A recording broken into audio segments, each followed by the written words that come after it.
Masaysayang araw po, it's showtime! Ngayon ang pangalang Hermin Garcia ay kilala na lamang bilang pangalan ng isang kalye sa Cubao. Subalit, ang pangalang palang ito ay simbolo ng kahalagahan at kabayanihan ng mga mamamahayag sa Pilipinas. Sa ngayon, tila mura ang tingin ng mga tao sa propesyon ng mga periodista at broadcaster.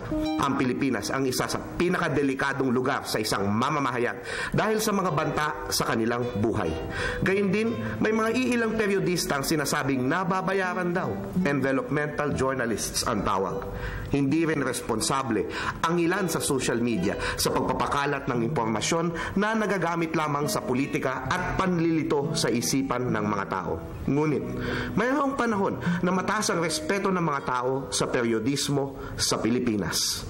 Kung tatlo ang sangay ng pamahalaan, itinuturing na ika-4 na kapangyarihan o fourth estate ang press bilang pagkilala sa kalayaan at integridad nito sa pagiging malinis at maayos ng isang pamahalaan. Mga aming bayaning mamamahayag, Marcelo H. Del Pilar, Graciano Lopez Haina, Mariano Ponce at matapos ang digmaan, si Hermin Garcia. Nagmula sa isang maliit na baryo sa labas ng Dagupan si Hermin na isinilang noong 1921. Bata pa lamang, nakitaan na ng katapangan sa panulat si Hermin.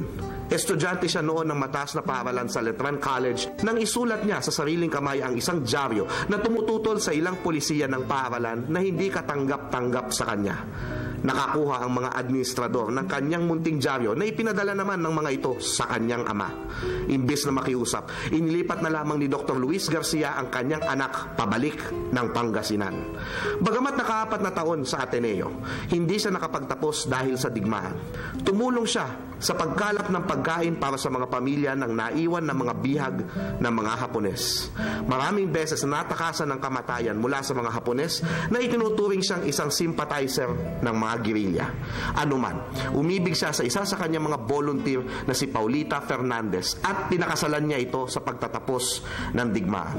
Gayun din itinatag niya ang pinakaunang pahayagang Pilipino matapos ang digmaan, ang Pioneer Herald, na dinadala pa ng mga Amerikano at ibinabagsak sa mga lugar na okupado pa ng mga Hapones. Ngunit, imbes na hanapin ang isang mas magandang karera sa Maynila, nanatili siyang isang lokal na mamamahayag.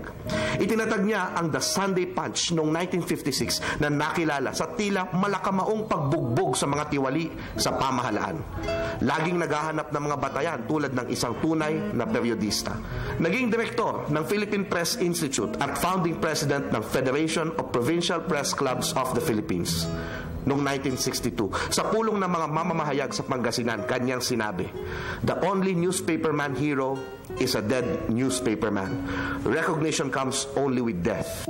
Matapos ang 4 na taon, May 20, 1966, isang konsehal na binanata ni Garcia ang pumasok sa kanyang opisina at inutas sa 3 bala ang buhay ni Hermin Garcia. Ikinagulantang ng bansa ang nangyari. Panahon niyon na hindi maiisip na kahit na sino ay pisikal na sasaktan ang isang mamamahayag. Tasno dapat ang mamamahayag at broadcaster dahil si Hermin Garcia ang kanilang bayani. Ako po si Xiao Chua para sa Telebisyon ng Bayan.